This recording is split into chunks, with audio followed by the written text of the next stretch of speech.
چونکہ نکاح ایمان، عفت و عصمت کی حفاظت، نسل انسانی کی بقا کا ذریعہ ہے۔ یہی وجہ ہے کہ انسان کسی بھی مذہب یا قوم سے تعلق رکھتا ہو، وہ اپنے طور پر شادی بیاہ کو ضروری قرار دیتا ہے۔ بغیر شادی کے اگر مرد اور عورت باہمی تعلق رکھیں تو پوری دنیا کے باشعور لوگ، چاہے ان کا تعلق کسی بھی مذہب سے ہے، وہ اس کو برا سمجھتے ہیں، اچھا نہیں سمجھتے۔ کائنات میں جو رشتہ سب سے پہلے وجود میں آیا وہ میاں بیوی کا رشتہ ہے۔ جناب آدم علیہ السلام کی جب تخلیق ہوئی اور پھر جناب آدم کی پسلی سے جناب اماں حوا علیہ السلام کی تخلیق کی گئی، تو جو سب سے پہلا رشتہ کائنات میں بنا، ماں کا رشتہ، باپ کا رشتہ، بہن بھائیوں کا رشتہ بعد میں بنا، پہلا رشتہ جو کائنات میں بنا وہ کیا ہے؟ میاں بیوی کا رشتہ ہے۔ اس سے اس کی عظمت کا بھی پتہ چلتا ہے۔ جو نکاح کرنے پہ طاقت رکھتا ہے تو اس پر لازم ہے کہ وہ نکاح کرے۔ اللہ کے حبیب کا فرمان ہے، صحیح مسلم شریف کی روایت ہے، حضرت عبداللہ بن مسعود اس حدیث کے راوی ہیں، حضور نے فرمایا، یا معاشر الشباب، اے نوجوانوں کے گروہ، من استطاع منکم الباءۃ فلیتزوج، تم میں سے جو نکاح کرنے کی قدرت طاقت رکھتا ہے تو اس کو چاہیے کہ وہ نکاح کرے۔ کیوں؟ فَإِنَّهُ أَغَضُّ لِلْبَصَرِ وَأَحْسَنُ لِلْفَرْجِ، چونکہ نکاح ایسی چیز ہے جو نکاح کو جھکا دیتی ہے اور شرمگاہ کو گناہ سے بچا دیتی ہے۔ اور فرمایا وَمَن لَّمْ يَسْتَطِعْ، اور جو نکاح کرنے کی طاقت نہیں رکھتا، فَعَلَيْهِ بِالصَّوْمِ، اس پر چاہیے کہ وہ روزے رکھے، فَإِنَّ لَهُ وِجَاء، چونکہ روزہ خواہشات نفسانی کو ڈبا دیتا ہے۔ جس کو نکاح کرنے کی طاقت ہے وہ نکاح کرے، چونکہ نکاح کو نیچا کر دیتا ہے، شرمگاہ کو گناہ سے بچا لیتا ہے۔ اور جس کے پاس طاقت نہیں ہے نکاح کرنے کی تو اس کو چاہیے کہ وہ روزے رکھے، چونکہ روزہ خواہشات کو ڈبا دیتا ہے۔ حکیم الامت مفتی احمد یار خان نعیمی علیہ رحمت الرحمن اس حدیث مبارک کے تحت فرماتے ہیں، جس میں نکاح کے مصارف برداشت کرنے کی طاقت ہو، نکاح کے اخراجات وہ اٹھا سکتا ہو، وہ نکاح کرے۔ اس لیے کہ بیوی والا آدمی جس کا نکاح ہوا ہو، ایسا شخص پاک دامن اور نیک ہوتا ہے، نہ غیر محرم عورتوں کو تکتا ہے، نہ اس کا دل بدکاری کی طرف مائل ہوتا ہے۔ غرض یہ کہ نکاح آدمی کے لیے حفاظتی قلعہ ہوتا ہے۔ تو اس سے پتہ چلتا ہے کہ جس کو پاس جو نوجوان نکاح کرنے کی طاقت رکھتا ہے، اس کے اخراجات برداشت کر سکتا ہے، اس پر نکاح کرنا لازم ہے۔ نکاح سبب ہے آدھے ایمان کی حفاظت کا۔ حدیث پاک میں آتا ہے، سیدنا انس بن مالک راوی ہیں، حضور فرماتے ہیں، اذا تزوج العبد فقد کامل نصف الدین، جب بندہ نکاح کر لیتا ہے تو اس کا آدھا ایمان کامل ہو جاتا ہے، آدھا ایمان اس کا محفوظ ہو جاتا ہے۔ فَلْيَتَّقِ اللَّهَ فِي النِّصْفِ الْبَاقِي، اس کو چاہیے کہ باقی آدھے ایمان کی حفاظت کرے۔ کیونکہ دین میں فساد کی دو بڑی جڑیں ہیں جو ہمارے دین کے اندر فساد پیدا کرتی ہیں۔ نمبر 1 نفسانی خواہشات اور نمبر 2 پیٹ۔ جو نفسانی خواہشات ہے، شرمگاہ ہے، نکاح کرنے سے وہ محفوظ ہو جاتی ہے۔ جو دین کے اندر فساد پڑنا تھا شرمگاہ کی وجہ سے، جب نکاح بندہ کرتا ہے تو اس کا مطلب ہے کہ شرمگاہ کی وجہ سے جو دین میں فساد پڑنا تھا بندہ اس سے بچ گیا، پیچھے رہ گیا پیٹ کا فساد۔ تو آدھا اگر ہم پیٹ کے اندر فقط حلال ڈالیں تو گویا کہ ہم نے اپنے ایمان کو مکمل کر دیا۔ حضور فرماتے ہیں کہ جس نے نکاح کر لیا اس نے آدھے ایمان کو بچا لیا، اس کا آدھا ایمان مکمل ہو گیا، باقی آدھے ایمان کی وہ کیا کرے؟ حفاظت کرے۔ باقی بات آئی رزق کی، یاد رکھیں نکاح کرنے سے رزق بڑھتا ہے، اور یہ حضور فرماتے ہیں۔ حضور نے فرمایا التمسوا الرزق بالنکاح، نکاح کے ذریعے رزق تلاش کرو، نکاح کے ذریعے رزق تلاش کرو۔ آپ سارے باشعور بندے بیٹھے ہوئے ہیں، اکثر شادی شدہ ہیں، بال بچے والے ہیں، وہی بندہ ہوتا ہے اس کا اپنا گزارا بھی تنخواہ میں نہیں چل رہا ہوتا، مشکلات ہوتی ہیں، جب نکاح کرتا ہے اس کی بیوی کے اخراجات بھی اسی میں سے نکل رہے ہوتے ہیں، بچے ہو جاتے ہیں، اللہ تعالیٰ بچوں کا رزق بھی عطا فرما دیتا ہے۔ تو ہمیں اللہ پہ توکل کرنا چاہیے۔ جب آپ نکاح نہ کر کے گناہ کر رہے ہیں تب بھی اللہ اپنے رزق کو روک نہیں رہا، تو ہم اللہ پہ توکل کیوں نہیں کرتے؟ ہمارا ایمان کیوں اتنا کمزور ہے کہ ہم جب نکاح کریں گے اپنے آپ کو گناہ سے بچائیں گے، پھر اللہ پر کتنی کرم نوازی فرمائے گا۔ تو حضور نے فرمایا التمسوا الرزق بالنکاح، نکاح کے ذریعے رزق تلاش کرو۔ گویا کہ جو بندہ کمزور ہے، حالات درست نہیں ہوتے، نکاح کرے گا، گناہ سے بچے گا، اللہ تعالیٰ اس کے رزق میں برکت عطا فرما دے گا۔ اور پھر نکاح کرنے کے لیے آپ میں سے اکثر ایسے ہیں جو بچیوں کے باپ بیٹھے ہیں، کچھ ایسے ہیں جو نکاح کرنا چاہتے ہیں۔ نکاح کرنے کے لیے حضور نے فرمایا جب ہم کسی عورت کے ساتھ نکاح کرتے ہیں تو 4 چیزوں کو مد نظر رکھا جاتا ہے۔ حضور فرماتے ہیں تنکح المرأة ل40، عورت سے نکاح کیا جاتا ہے 4 وجوہات کی بنا پر۔ فرمایا لمالہا، عورتوں سے نکاح کیا جاتا ہے مال کی وجہ سے، چونکہ عورتیں مالدار ہوں، خاندان ایسا ہے جو تمول ہے، مالدار ہے، والسامی ہو تو ہم کہتے ہیں یار وہاں پر رشتہ ہو جائے تو ہمارے بچے کی زندگی بن جائے گی۔ فرمایا ولحسبها، حسب کی وجہ سے، نسب کی وجہ سے، چونکہ وہ برادری بڑی ہے، بڑے منصب والی ہے، تو اس لیے بعض لوگ بڑی برادری میں نکاح کرتے ہیں، حسب کو دیکھتے ہیں۔ ولجمالها، خوبصورتی کی وجہ سے عورت سے نکاح کیا جاتا ہے۔ اور فرمایا ولدینها، دینداری کی وجہ سے نکاح کیا جاتا ہے۔ عورتوں سے جو نکاح بعض لوگ مال کو دیکھتے ہیں، بعض حسب کو دیکھتے ہیں، بعض جمال خوبصورتی کو دیکھتے ہیں، بعض دینداری کو دیکھتے ہیں۔ حضور نے فرمایا فاظفر بذات الدین، اے میرے پیارے امتیوں تم دین کو ترجیح دو، دین والی کو ترجیح دو، ورنہ بلائی سے محروم رہو گے۔ تم مال کو ترجیح نہ دو، حسب کو ترجیح نہ دو، خوبصورتی کو ترجیح نہ دو، بلکہ تم ترجیح دو تو کس کو ترجیح دو؟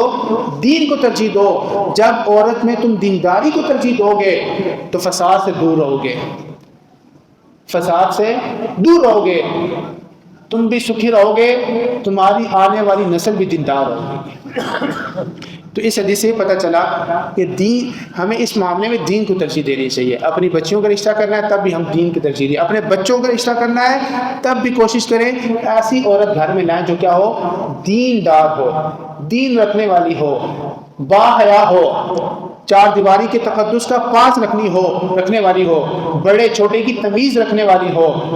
ایسی عورت کے ساتھ اپنے بچوں کا نکاح کریں، اور اگر کہیں اپنی بچیوں کا نکاح کرنا ہے تب بھی دین کو ترجیح دیں، اخلاق کو ترجیح دیں، چونکہ حدیث پاک میں آتا ہے، ایک اور روایت میں آتا ہے، حضور نے فرمایا الدنیا متاع، دنیا سامان ہے، دنیا ایک برتنے کی چیز ہے، دنیا ایک نفع اٹھانے کی چیز ہے۔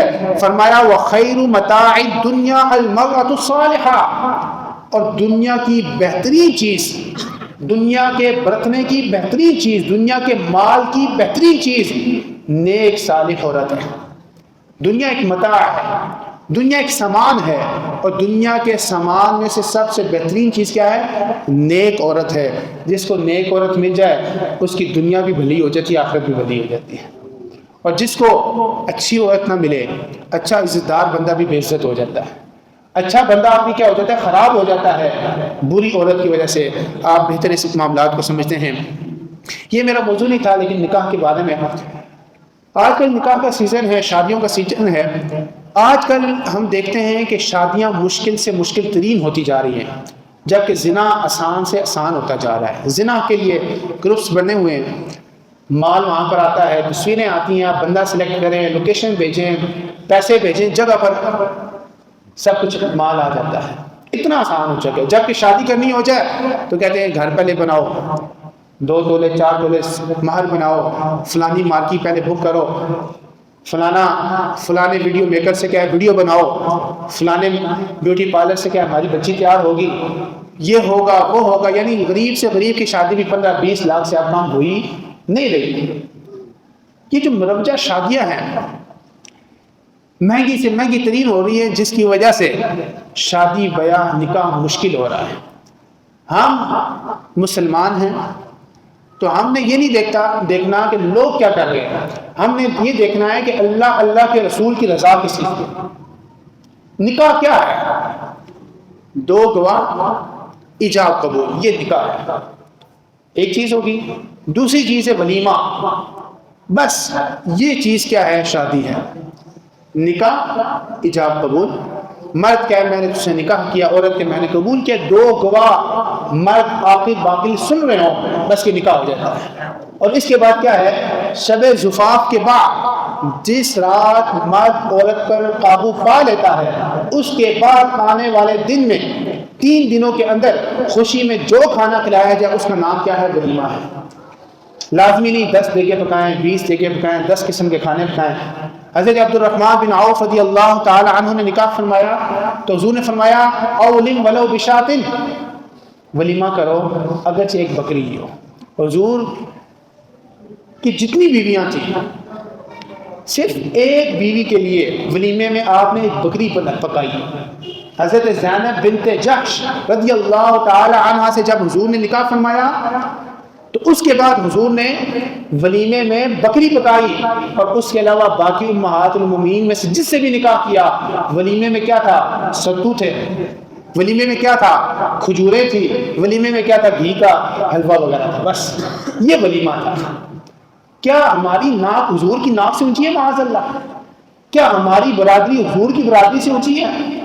کیا ہماری عزت حضور کی عزت سے اونچی ہے؟ ہم اپنی عزت، برادری اور ناک کو بچانے کے لیے اپنے بچوں کو گناہوں میں دھوے رکھتے ہیں۔ ہمارے بچے بالغ ہو چکے ہیں، بچیاں بالغ ہو چکی ہوتی ہیں، ان کو نکاح کی حاجت ہوتی ہے، شادی کی حاجت ہوتی ہے، مگر ہم اپنی ناک کو جی ابھی حالات نہیں ہے، ابھی اس کے ولیمہ کرنا ہے، ابھی بہت سارا جہیز بنانا ہے۔ جہیز کہاں سے ثابت ہے؟ جو ضرورت کا سامان ہے بیوی کا، مرد پر لازم ہے کو پورا کرے، اس کی جو ضرورت کا بستر ہے یہ کس پر لازم ہے؟ جو اس سے نکاح کر کے لے کے جا رہا ہے اس پر لازم ہے۔ ضرورت کا بستر، ضرورت کی چادر، ضرورت کے کپڑے کس پر لازم ہے؟ دولہے پر لازم ہے۔ جو لڑکی کی ضرورت کا سامان ہی پورا نہیں کر سکتا، ایسے بندے کے حوالے اپنی بیٹی کیوں کر رہے ہیں؟ کوئی لاکھوں کا جہیز اسلام نہیں کہتا۔ سیدہ کائنات حضور کی لخت جگر، سیدہ کائنات سیدہ فاطمہ الزہرا رضی اللہ تعالی عنہ کا جہیز کیا تھا؟ ایک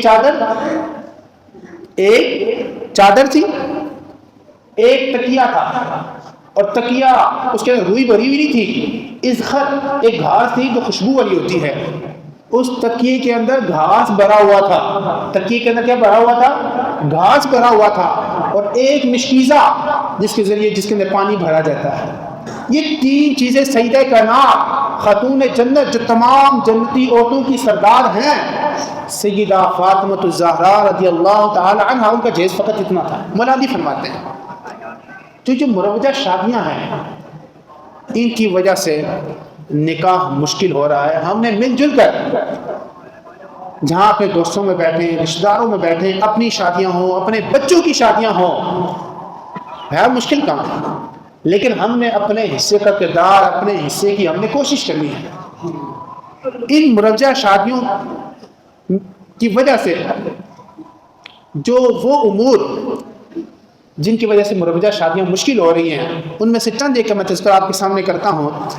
منگنی اور عیدی، آج کا رشتہ طے کرنے کے لیے جب بات بن جاتی ہے کہتے ہیں ہم منگنی کریں گے۔ اب منگنی ہمارے ہاں پوری ایک رسم بن چکی ہے جس میں آج کل نکاح نہیں ہوا ہوتا، لیکن کہتے ہیں ہم منگنی ایسے کریں گے، دونوں کپل لڑکا لڑکی اکٹھے بیٹھیں اور ایک دوسرے کو کیا پہنائیں گے؟ انگوٹھی پہنائیں گے۔ تو جو کرے گا، ایک تو پہلی بات ہے کہ جب ان کا ابھی تک نکاح نہیں ہوا، ان کا ایک دوسرے کے جسم کو چھونا حرام ہے، جسم کو چھونا حرام ہے۔ جب ساتھ بیٹھے ہوئے تو وہ کہاں سے جائز ہے؟ پھر اس منگنی کی رسم پر وہ انگوٹھی بنائیں گے، یہ انگوٹھی بنائیں گے، لاکھوں کا خرچ یہ ہے۔ پھر کھانا جو تقسیم کیا جاتا ہے وہ بھی ایک خرچ ہے، یعنی جس خرچے میں ان کی شادی ولیمہ ہو سکتا تھا، اس ولیمے اس سے زیادہ خرچ ہم کدھر طے کر لیتے ہیں؟ کدھر کر لیتے ہیں؟ منگنی میں کر لیتے ہیں۔ پھر بات کہتے ہیں جی ہم 2 سال کے بعد بچی توڑیں گے، 3 سال کے بعد، 4 سال کے بعد فلانا کام ہو جائے گا تو پھر بچی کو توڑیں گے۔ پھر اس دوران جتنی عیدیں آتی ہیں، ہر عید پر کیا ہے؟ تبادلہ ہوتا ہے کپڑوں کا۔ ہر عید پر کیا ہوتا ہے؟ تبادلہ ہوتا ہے کس کا؟ کپڑوں کا۔ اور وہ ہر عید پر کپڑے بھی دیکھے جاتے ہیں، جی وہ بتائیں نا ادھر سے کپڑے کیسے آئے ہیں، عیدی کتنی آئی ہے، یہ ایک علیحدہ سے تو جو فرمایا یہ ایک علیحدہ سے کیا ہوتا ہے خرچ ہوتا ہے. اور اگر عیدی نہ آئے تو منہ بنا لیا جاتا ہے, پتہ نہیں کیا مسئلہ ہے, اس دفعہ انہوں نے عید نہیں بھیجی, لگتا ہے رشتہ کرنا نہیں چاہتے. اور یہ بھی دیکھنا ہو سکتا ہے اس دفعہ ان کے حالات ہی نہ ہو, یعنی یہ بھی ایک وہ چیز ہے. پھر جب منگنی ہو جاتی ہے ان کی آپس میں لڑکا لڑکی کی آپس میں بات چیت شروع ہو جاتی ہے, اور ان کا وہ بات چیت کرنا شرعی طور پر ناجائز و حرام ہوتا ہے چونکہ نکاح نہیں ہوا ہوا. پھر وہ بات کرتے کرتے اتنا آگے نکل جاتے ہیں, ہر تہوار کے موقع بعد ملاقاتیں شروع ہو جاتی ہیں. پھر جب ملاقاتیں ہوتی ہیں سب کچھ ایک دوسرے کو کھول کے رکھ دیتے ہیں تو وہ بڑے معاملات کر لیتے ہیں جو حرام ہوتے ہیں, زنا کر رہے ہوتے ہیں. اور یاد رکھیں نکاح سے پہلے لڑکا کا لڑکی کو گفٹ دینا, لڑکی کا لڑکے کو گفٹ دینا رشوت میں آتا ہے. کس میں آتا ہے؟ رشوت میں آتا ہے. یہ بھی گناہ کر رہے ہوتے ہیں.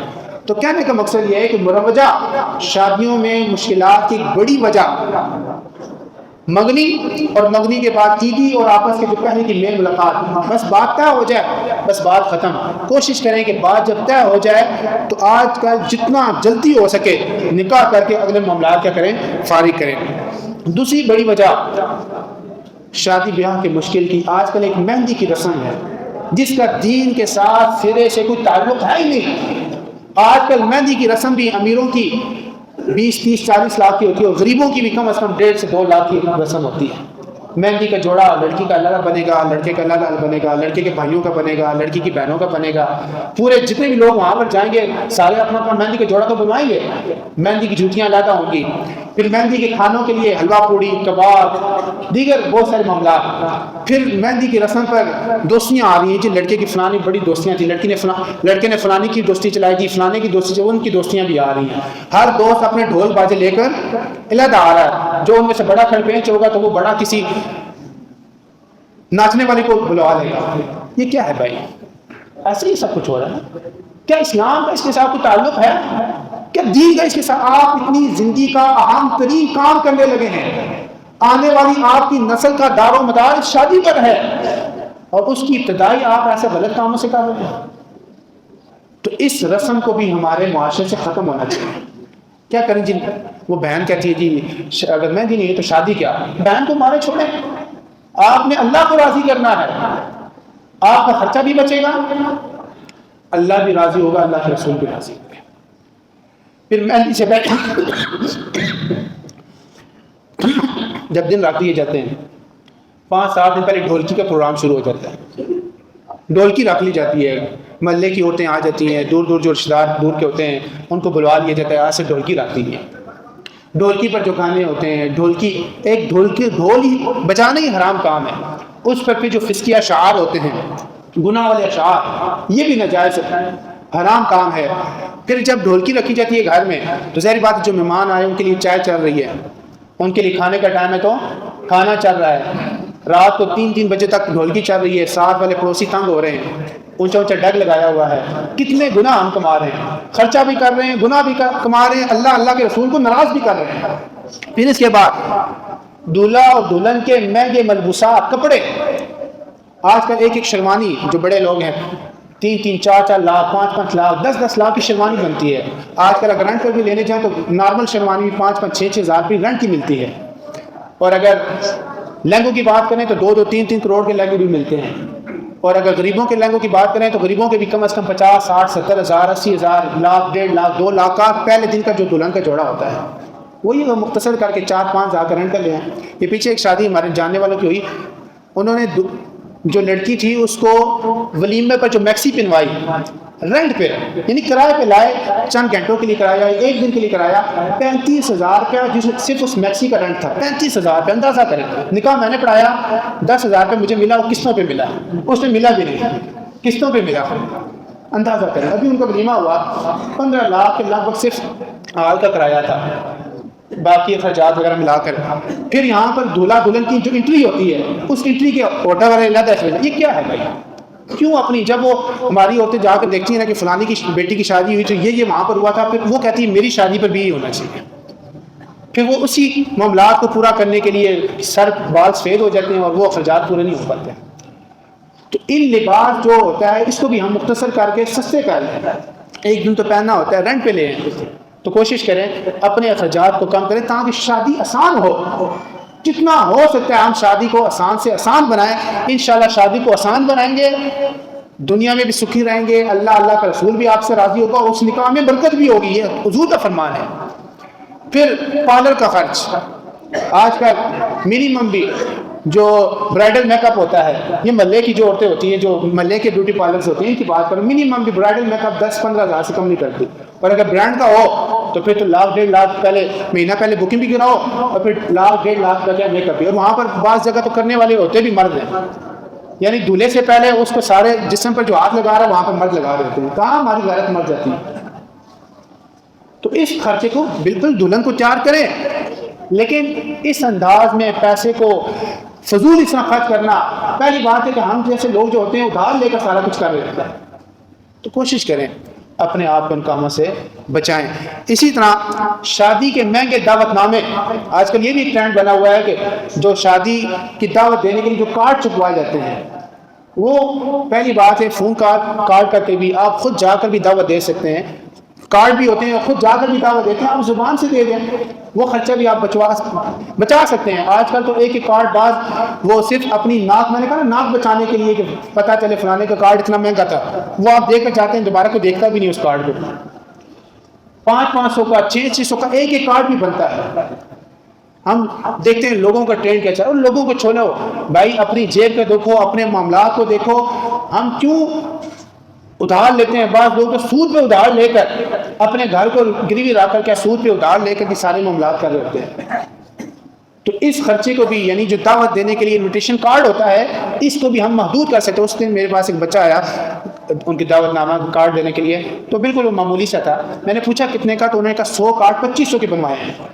100 کارڈ 2500 کے بنوائے, یعنی 2500 بھی کم ہے آج کل کے اعتبار سے, لیکن اگر وہ چاہتے تو اس کو بھی بچا سکتے تھے. آج کل ویسے نارمل 25 روپے کا کارڈ انہوں نے 100 کارڈ بنوائے تھے, لیکن اگر وہ اتنا معمولی 2500 کا بن رہا ہے تو اچھا کارڈ کتنے کا بن رہا ہوگا. تو اس خرچے کو بھی ہم بچا سکتے ہیں. اور یہ ہم ذہن سازی کریں, سب سے پہلے ہم اپنی ذہن سازی کریں کہ اپنی شادی, اپنے بچوں کی شادی کو ہم سادگی سے کریں. جتنا سادگی, جو آپ کے پاس ایکسٹرا مال ہے نا, آپ جو شادی پہ لگانا چاہتے ہیں, وہی اپنی بچی کی شادی اس کو کوئی زمین لے کر دے دیں, اس کو کوئی ایسی چیز لے کر دے دیں کہ آنے والی زندگی میں اس کے لیے سکھی ہو جائے. بچے کی شادی کر رہے ہیں, بچہ بے روزگار ہوتا ہے, لیکن اس کی شادی پر 20-30 لگا دیتے ہیں. اور بھائی کیوں, وہی شادی 50-60 لاکھ میں کر لو, باقی 20 لاکھ اس کو قربان سیٹ کر کے دے دو. اس طرف نہیں جاتے. ساری زندگی وہ بچہ پھر پریشان رہتا ہے. جو کام کرنے والا ہوتا ہے وہ ہمیں کرنا چاہیے, اور جو نہیں کرنے والے ہوتے ہیں اپنی ناک کو بچانے کے لیے ہم سارا کچھ کر رہے ہوتے ہیں. پھر مہنگے ہار, پہلے ہوتا تھا کہ لڑکی سے پوچھا جاتا تھا اور دن رکھے جاتے تھے. آج کا شادی حالوں والا سے پوچھ کے دن رکھے جاتے ہیں. یہ بھی اندازہ کریں. پہلے ہوتا تھا نا جب دن رکھے جاتے تھے, عورتیں جاتی تھی, اس بچی کو پوچھا جاتا ہے بیٹا اس کی بیماری کے دن تو نہیں آ رہے شادی کے دنوں میں, تو اس سے پوچھ کے دن رکھے جاتے تھے. اب کیا ہوتا ہے, شادی حالوں والوں سے ان کے پاس دیکھا جاتا ہے کہ ویکینڈ پہ کون سے دن بچ رہے ہیں, تو وہاں سے دن رکھ کر, اور اس بچی کے وہ دن خاص دن انہیں دنوں میں آ رہے ہوں تو پھر پتہ نہیں کیا کر رہے ہوتے ہیں. استغفر اللہ. یہ دیکھیں سوچنے کی بات ہے نا, پہلے کیا ہوتا تھا اب کیا ہو رہا ہے. بچے بیٹھے ہیں, ساری بات آپ جو بڑے ہیں سمجھ لیں. تو مہنگے شادی ہال, جیسے میں نے پہلے کہا کہ 13-14 لاکھ میں مارکیاں کی جاتی ہیں, 17-20 لاکھ کی کیا کی جاتی ہیں, مارکیاں کی جاتی ہیں, صرف کیا اپنی ناک بچانے کے لیے. وہ میں بعض لوگ ایسے بھی ہیں میں جن کو ذاتی طور پہ جانتا ہوں, مہنگی مارکیاں کی اور لوگوں کے بہت سارے انہوں نے ادھار دینا ہے, تو ادھار لازمی ہے, مہنگی مارکی کرنا لازمی ہے. حضور کی جتنے بھی نکاح ہوئے, صرف سیدہ زینب بنت جحش سے حضور کا جو نکاح ہوا, اس نکاح کے بعد حضور نے ایک بکری پکا کر ولیمہ کی. اس کے علاوہ حضور کے جتنے بھی نکاح ہوئے ولیمے میں کیا تھا, چند کھجوریں تھیں, ستو تھے, اور بعض ولیموں میں گھی کا حلوہ تھا, بس. عبد الرحمن بن عوف کا نکاح ہوا, حضور نے فرمایا اولن ولو بشات, ولیمہ کا اگرچہ ایک بکری ہے.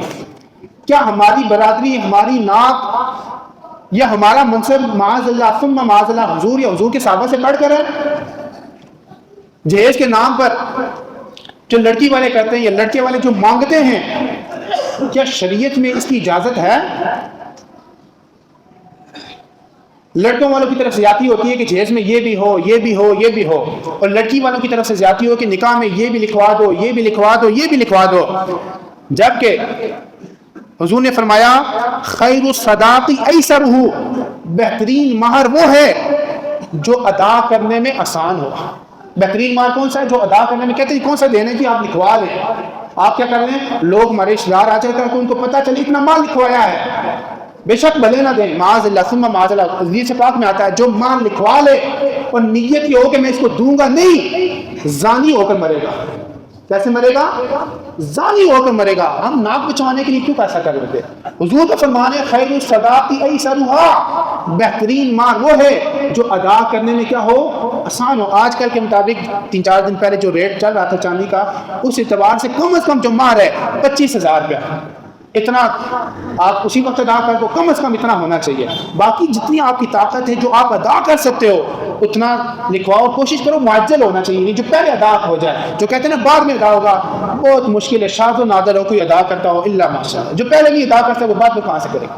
بڑا مشکل ہوتا ہے. بہت ساری باتیں اور بھی ہیں، غیر شرعی رسومات. پھر دودھ پلائی کی رسم ہوتی ہے. ہماری جو عورتیں ہوتی ہیں، بچیاں ہوتی ہیں، وہ بھی، اور وہ دولہے کے ساتھ اس کے دوست بھی سارے کیا لڑکیوں میں نہیں چلے جاتے. باقی بڑے ہم باحیا بن رہے ہوتے ہیں، ہم بڑے حیا والے ہیں، ہمارے گھر کے اندر کوئی غیر محرم آتا نہیں ہے. لیکن شادی کے موقع پر پتہ نہیں کیوں ہم بھی حیا بن جاتے ہیں. ہم کیا کرتے ہیں کہ کہتے ہیں یہ ایک ہی دن ہے، ہم اپنی ساری بچیوں کو تیار کر کے دولہے کو کہتے ہیں تو آ جا، اپنے ساتھ 3-4 اور لونڈوں کو بھی لے آ. پھر وہاں پر دودھ پلائی کی رسم ہوتی ہے. وہاں پر جو بہودگی ہوتی ہے دودھ پلائی کی رسم پر وہ ریٹ طے ہوتا ہے کتنے ہزار دوگے تو. پھر وہ ادھر بیٹھنے کی جو کرسی ہوتی ہے دولہے پر، وہاں پر دولہے کی سالی بیٹھ جاتی ہے، کوئی اور لڑکی بیٹھ جاتی ہے، کہتے ہیں اتنے پیسے دو گے تو سیٹ ملے گی. جوتا چھپوائی کی رسم ہوتی ہے، دیگر پتہ نہیں برائڈل شاور کی رسم، آج کل قوالی نائٹ، دیگر اتنی بےہودہ قسم کی رسمیں جس کا دین کے ساتھ کوئی تعلق نہیں. بے برکتی ہے، آنے والی زندگی میں بے برکتی ہوتی ہے. جب ایک کام کی ابتدائی آپ اتنے گناہوں کے ساتھ کر رہے ہوتے ہیں تو پھر کیا ہوتا ہے، مہینہ بھی نہیں ہوتا لڑکی ناراض ہو کے آ جاتی ہے، وہ لڑکا ٹھیک نہیں، وہ فلانا ہے، وہ فلانا. کیوں؟ اصل وہ بے برکتی ہوتی ہے، وہ گناہوں کی نحوست ہوتی ہے. اتنی مہنگی شادی کر کے 3-4 مہینے لڑکی رہتی ہے، طلاق لے کہتی میں اب نہیں رہتی، طلاق لوں گی. کیوں ہوتا ہے؟ وہ گناہوں کی نحوست ہوتی ہے. بھائی چاہتے ہیں نا کہ ہماری لڑکی، ہماری بچی وہاں پر جا کر بس جائے، ہمارے بچے کا گھر بس جائے، سادگی اختیار کریں، دین کے مطابق نکاح کریں، پیسہ بھی بچے گا، برکت بھی ہوگی، اللہ بھی راضی ہوگا، اللہ کے رسول بھی راضی ہوں گے. اب ہم دیکھ لیں کہ ہم نے کرنا کیا ہے. کیا کوئی بھائی میری بات سے ایسا ہو جو اتفاق نہ کر؟ سارے اتفاق کرتے ہیں بھائی. دیکھیں یہ وقتی ہمارا جوش نہیں ہونا چاہیے، بلکہ ساری زندگی کے لیے ہم اپنی کسی کیوں ناک اونچی کرتے ہیں بھائی؟ ناک وہاں پر اونچی کروائیں جہاں پر اونچی ہونی چاہیے. میں نے پہلے کہہ دیا ہماری ناک، ہماری برادری حضور کی برادری، حضور کے صحابہ کی برادری سے اونچی نہیں ہے. ہماری بچی سیدہ کائنات سے بڑی نہیں ہے. اتنی عزتوں کی مالک سیدہ کائنات. مہر میں کیا تھا؟ مولا علی کیا فرماتے؟ ایک چادر، ایک مشکیزہ اور ایک تکیہ. تکیے کے اندر روئی نہیں تھی، تکیے کے اندر اسخر گھاس تھی. اسخر گھاس تھی، اس گھاس کا نام تھا اسخر، جو خوشبودار ہوتی ہے. یہ 3 چیزیں جہیز میں تھی بس. اولاد کیسی ملی؟ امام حسن جیسی، امام حسین جیسی اولاد ایسی جو جنتی مردوں کی سردار. بس سادگی اختیار کریں. اللہ ہمیں سمجھ کی توفیق عطا فرمائے. اذان ہوتی ہے، اذان کے بس سمجھ عطا فرمائے.